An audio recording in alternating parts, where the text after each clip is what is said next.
大家好，我是郭德纲。前两天呢，跟朋友聊天，说现在这个网上啊，什么词儿最热？这可哪有最热最凉一说呢？仁者见仁，智者见智。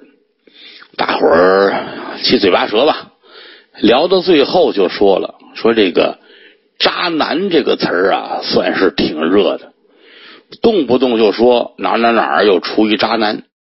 还确实有的人给搜出来看，说你看看，说渣男呐有多少条标准，什么用情不专呐，来者不拒呀，跟谁都是36度常温呐什么的，反正具体的也说不太明白，大概的意思就是说腰里揣副牌，逮谁跟谁来呗。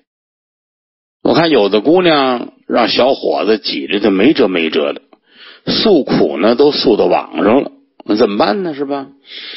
又管不住，可不就由着他们信儿反呗。有时候就想啊，爹妈就是把咱们养的脾气太好了，我要真是母老虎啊，估计这小子就不敢了。这些个姑娘啊，说这些个闲话太天真了。你以为母老虎就那么好当吗？啊，不是说豁得出去撒泼打滚啊，那就叫母老虎了，那可不算呢。各位不要小瞧母老虎这3个字，这要是拽着文说，有一个名词叫胭脂虎。你说你不好好修炼修炼，那玩意儿能成吗？那么说怎么修炼才能当个胭脂虎呢？今儿你们算来着了啊，咱们就聊聊这事儿。想当这胭脂虎啊，先得弄明白什么叫胭脂虎。胭脂虎这个典故出自宋朝人陶谷，他写了一本书叫《清异录》，里边提到了说河南有一个地方，这地方呢叫尉氏县啊，尉也念豫也念尉，搁着地名呢念尉，尉氏县。这个县官叫陆慎言，娶了个媳妇儿，媳妇儿娘家姓朱，朱的奶奶。嚯，这朱的奶奶厉害，厉害到什么程度呢？这个老公在这儿当县官，可是县里边的事儿自个儿根本管不了，都得交给夫人处理。他在那儿垂手一站听喝，夫人跟这儿批文件，他在旁边一立，哎，大奶奶您说的对。好，这县里边从上到下大伙儿都赞美他啊，说夫人呢就是个胭脂虎，这个外号呢就这么留下来的。那会儿那个像民国的时候，咱不是有好多照相馆吗？照相馆里边还净贴着条提到胭脂虎啊，什么意思呢？就说这个保不齐您兜里有一张哪个姑娘的照片，说这照片得保护好了，别让太太看见。有这么2句话：留神家中胭脂虎，撕碎如花遇美人。就是你口袋里那相片别让你媳妇儿瞧见。胭脂虎京剧有一出呢叫胭脂虎，这出戏好几个名字，也叫妓女挂帅啊，也叫妓女擒敌。您听这名儿吧就知道，后来就没怎么再有人演过啊。有人说这出戏3观不正，什么意思呢？故事发生在残唐，残唐的时候庞勋造反，京剧舞台上现在没有这个戏，所以说这个庞勋啊你也看不见。庞勋那脸谱啊很奇怪，那脸上左右两边就跟画了这么几个外国的国旗似的。庞勋这个人也确实是历史上有真人，整个残唐5代这点事儿就是从他造反开始的。给他造反都完事了，过了好多年才轮着黄巢出来啊。庞勋进犯会稽，我说这会稽不是算账的会稽啊，这是地名啊，写出来那会呢就是开会的会，搁在这儿念会。当时他这个对手啊是浙西节度使叫李景让，人家都来了，咱们可不能认怂，咱们得比划比划啊！一点将，你去，哎，手底下有一个牙将叫王衍玉，这人没了，说他该打仗哪儿去找去，撒出人去找，哎，最后得了消息，说这老王啊在外头嫖娼呢，给李景让气的差点没背过气去，逮回来，连这个老王啊王衍玉，连他这相好的妓女叫石中玉一块抓来了，砍了，把脑袋切下来。没想到为这么点的事儿，全军要哗变，要造反。李景让他妈一听，赶紧打后边就出来了，把儿子一顿数了，说你至于这样的吗？他不就嫖娼吗？啊，你干嘛要砍他头呢？刀，这个节度使这个官做的窝囊，这边是军队要造反，这边是他妈跟这儿叨。那得了，那别杀了，把俩人放回来吧。这俩人可逮着理了啊！那这庞勋怎么办呢？连派了几个将官出去打仗，都没戏。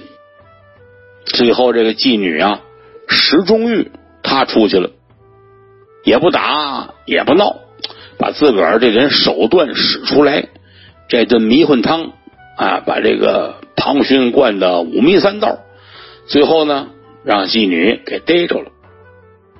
怎么叫胭脂虎呢？就是李景让他妈夸他，可称了其胭脂虎也。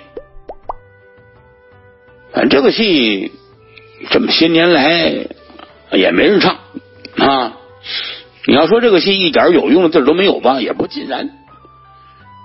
你这么一个小女子敢跑到节度使的面前，把那么大的官儿一顿数了，面对着所谓的反贼，他还敢出城跟人家照面，这本身可以说不上大智大勇啊，但最起码来说，说明一个道理，就是你要想当真正的胭脂虎，头一条您得占个勇字，性格得泼辣一点，得有胆量。真到坑节的时候，您得盯得上去呀，汤几句话镇得住。你要没这两下子，想当母老虎那也是没戏。当胭脂虎的第二条得能干，占个能字儿，就跟刚才咱们说那个朱氏大奶奶似的，能替县官当这百里侯，这可不是一般的啊！这一说能干，就自然而然的还有这么一个高人，王熙凤。爱看《红楼梦》的您都知道，荣国府家大业大，有的是洋娃，全靠王熙凤一个人张罗着。这个能耐又不是朱大奶奶比得了的了。王熙凤多大能耐，好多人都说过，秦可卿死的时候协理宁国府啊，就算您没看过书，87版的《红楼梦》电视剧您看过吧？你看人邓婕老师演的王熙凤演的多好。其实王熙凤啊，她不光占个能字儿，计谋超群啊，专门出这绝户计啊。你比如最经典就是这个弄小巧用，借剑杀人，折磨尤二姐这段，王熙凤这心机计谋展现的淋漓尽致。首先啊，凤姐的丈夫贾琏，这甭说了，贾府最大的渣男之一啊。尤二姐呢，丈夫又疼，老祖宗又认，长得又比王熙凤漂亮，连贾宝玉都知道是出了名的尤物嘛。所以别看王熙凤身份比尤二姐高贵，在每件事上其实都是绝对的劣势。那怎么办呢？王熙凤这个人呢，聪明。首先说尤二姐之前跟贾珍、贾蓉、贾琏都不干净，但王熙凤不从这儿下手，为什么呢？因为贾家人不在乎。当初贾琏跟别人私通，都闹到老太太那儿去了，你看贾母管吗？老太太说的多好，小孩子们年轻，馋嘴猫似的，哪里保得住呢？对吧？结果呢，还赖在凤姐身上，这都是我的不是，叫你多喝了2口酒，又吃起醋来了。你听听人家话说的，那个年代不叫老公放心大胆养小三儿，不赖人家出轨，赖你吃醋，你看还讲理不讲理？所以说到了尤二姐这个事情上，王熙凤明镜似的，这些个事儿没用，这个玩意儿它打不死人呐。什么好使呢？规矩礼教。你得想，贾家毕竟他打的是书香门第的字号，吃的是祖上的荫币，这是贾家的根儿，所以暗地里怎么折腾都行，明面上触犯礼教的事情恨不得毁尸灭迹才好呢。焦大是贾家的有功之臣，喊几句趴会都让人家灌一嘴马粪所以尤二姐的这个死穴呀，不是她之前的行为，而是跟张华有一纸婚书。这个才是二姐的要命星。你是名义上的有夫之妇，这不行。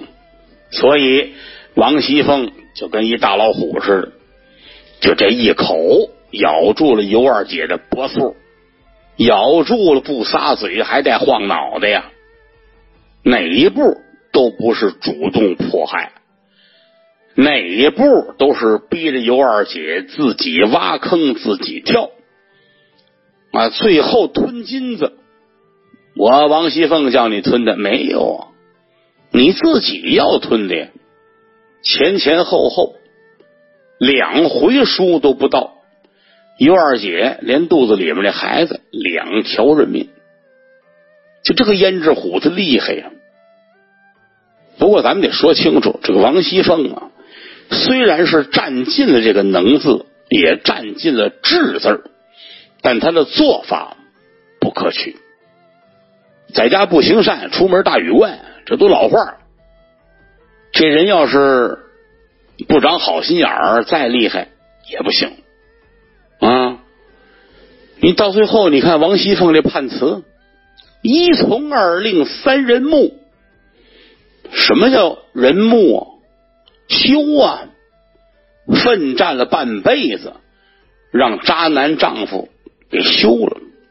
所以王熙凤这只胭脂虎厉害是厉害，但是有大聪明没有大智慧，算不上成功。但是呢，咱们有一些姑娘们呢，也未免太不动脑子了，怎么老让渣男涮呢？恨不得24、5来一小孩，他告诉他说是美国总统，他也能信。你这怎么弄这玩意儿？智勇能之外，还得有一条，就是霸。真正成功的胭脂虎必须霸气四露。聊斋里边云罗公主这一篇里边有一位侯氏是个榜样，有个书生姓安，娶了上天的云罗公主为妻，生俩儿子啊，一个叫安大器，乐器的器啊，安定我们家的大器，你听就知道这个好儿子。再生一个叫什么呢？安可气，你听多可气是吧？这名可气，可以抛弃啊，一开门扔出去都可以。这位这德行您就可想而知了。长大之后吃喝嫖赌，坑蒙拐骗，还偷东西，后会把他爹气死了啊！就这么个货，滚刀肉一块，你说怎么弄？好在他妈是神仙，在他小的时候呢就回天上去了。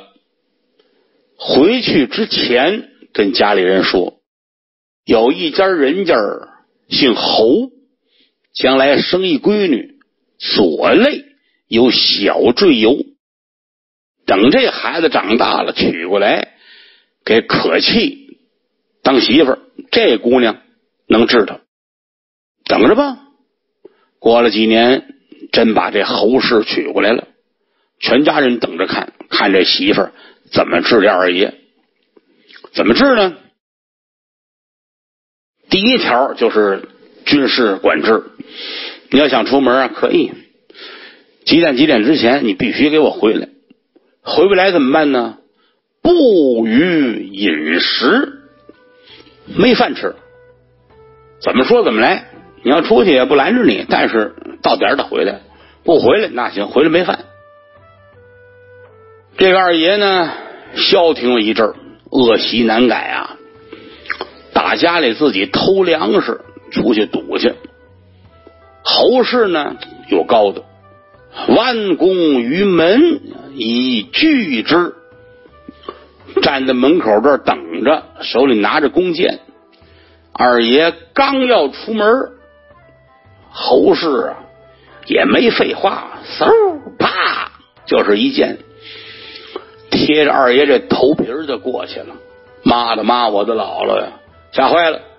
原文上说大惧，巨大的大啊，巨大的害怕，吓坏了，那真是屁滚尿流啊，往回跑。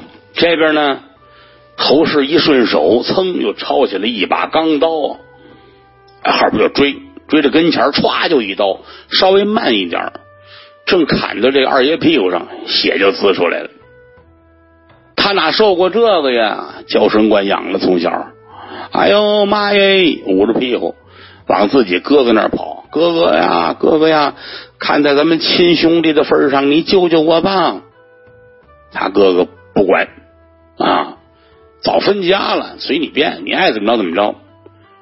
这小子逼得没辙了，抄起了一个家伙来啊，抄一小戈，长杆的那个玩意儿，我拼了，我不过了啊，我跟他拼了。扭头回来了。你想一想，二奶奶都胭脂虎了，怕你这个？正摆弄孩子呢，一瞧他气势汹汹回来，置儿床上，置就是丢扔，置儿床上，把儿子啪往炕上一扔，伸手把菜刀抄起来，搂头就剁。这二爷呢，这个少爷样子，他哪见过这个去？扔了家伙就跑。打这儿起，这治的是服服帖帖。那位说这是聊斋呀，神话故事嘛，真事儿不可能有。列位别抬杠，这真事儿也有。明朝有位大将军呢，戚继光，咱们之前介绍过啊，他娶个媳妇王氏，这个王氏大奶奶比侯氏还厉害，将门虎女，据说戚继光都未必打得过他。就有一样不太顺心，连生了几个孩子呀，都夭折了。戚继光一琢磨，这不行啊，不孝有三，无后为大啊！你这个怎么办呢？得了，纳妾吧啊！这个东西它没有不透风的墙。王夫人拎着大刀找上门来，戚继光，你给我出来！戚继光一看呢，吓得直哆嗦，里三层外三层，套了好几层铠甲，这才出来。出来抱着媳妇大腿一通哭，哎呀，这不是给这个我们家留后嘛，媳妇您得理解。王夫人一瞧这么大司令话都说这份，算了吧。哎，你瞧这一算了不要紧，齐继光逮着理了，又纳2个妾，前后生了5个儿子。这个王夫人对老公是彻底不指望了，囊括其所需，年儿归诸王，把家里存的钱全带走了，回娘家。这个玩意儿，人作有雨，天作有祸。齐继光纳妾纳得正高兴了，他的后台老板张居正死了，没后戳，他马上跟着倒霉，到了晚年连退休金都没有。智勇能霸前3条都不好做到，唯独霸气这个好继承。一直到民国，还有一个著名的很霸气的胭脂虎，胡适先生的夫人江冬秀。胡适是西装教授，江冬秀是小脚女人呢。人家俩人这个婚姻都写到民国7大奇事里边了。现在好多这个小孩都自诩风流，你再风流你也风流不过胡先生。1923年胡先生在杭州疗养，跟表妹成了情人。这事儿让江冬秀知道了啊，火冒三丈。胡先生一回家还跟往常一样，人家这江冬秀一声断喝啊，把刀抄起来了。你说吧，你是不是要娶你表妹？是的话，把我跟儿子先杀了啊，要不然咱就不过了。说着把刀扔过来，把胡先生吓坏了，手脚冰凉啊。胡先生属兔，江冬秀比他大1岁，那货真价实母老虎，这一辈子都让人家摁在爪子底下啊。张爱玲不说吗？他们是旧式婚姻罕有的幸福的例子啊。咱们总结了智勇能霸4个字，但真正的胭脂虎首先得站个理呀。你只要站住了理，不是胡搅蛮缠，才能管得住男人啊。头一个你看咱说好几个胭脂虎的例子也有动手了，但咱们反对家庭暴力。你看这个聊斋，你看看江城那一篇，是不是那把老公给揍的。哎，第二件事就是别瞧咱们说的这么热闹，但实际上只有在女性是弱势的社会才会有胭脂虎。